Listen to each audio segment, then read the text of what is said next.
I'm joined by Ali and Stevie, and we also welcome Sid Lowe into the discussion to reflect on a crazy couple of games in the Copa del Rey. Of course, Real Madrid losing at home 4-3 to Real Sociedad. Barcelona losing against Athletic Bilbao. That last-minute winner from Iñaki Williams.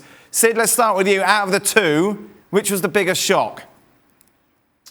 I think the biggest shock, if we're taking shock purely as surprise, I think the biggest shock is Real Madrid being knocked out. Obviously, the Barcelona result, I think, has more of a kind of a shock impact over the next few days because of everything that's happened in the last few days at the club. Because of the crisis that's already there, this will only deepen that. And so I think there will be more said about Barcelona's defeat. But in terms of straightforward looking at it and saying, who do you expect to get through? There's no doubt that Real Madrid losing at home is the biggest surprise.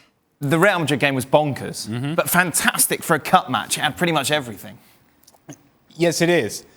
Unless you're a Real Madrid fan and player that have become accustomed to defending well, and then all of a sudden you find yourself down 4-1, and every bit of 4-1 because there were chances after chances for Real Sociedad. Now, Real Madrid came back into the match, and Real Sociedad was hanging on, and that's what made it bonkers. But I have to tell you, for a team that has defended so well, that up until today, 13 goals they had given up in La Liga. And in one game in Copa del Rey, they allowed 4.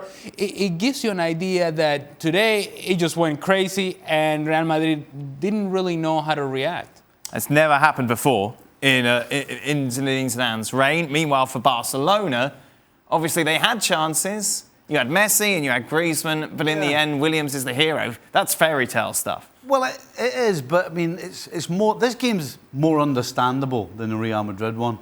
Because sometimes this sort of thing happens. One team clearly dominated. Barcelona were by far the better side. Yes, they did miss those chances. They also should have had a penalty kick halfway through the second half. So it was really a case of, well, when's Barcelona going to score? Because Bilbao didn't look like getting anywhere near scoring. And then, of course, as you said, fairy tale stuff.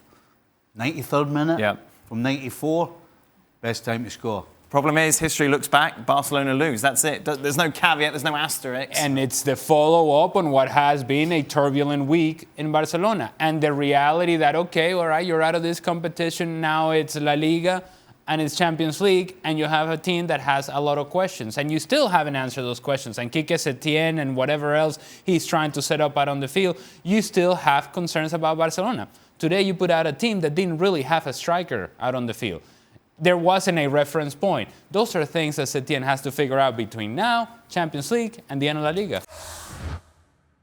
Thanks so much for watching ESPN on YouTube. And for more sports highlights and analysis, be sure to download the ESPN app. And for premium content and live streaming, subscribe to ESPN+.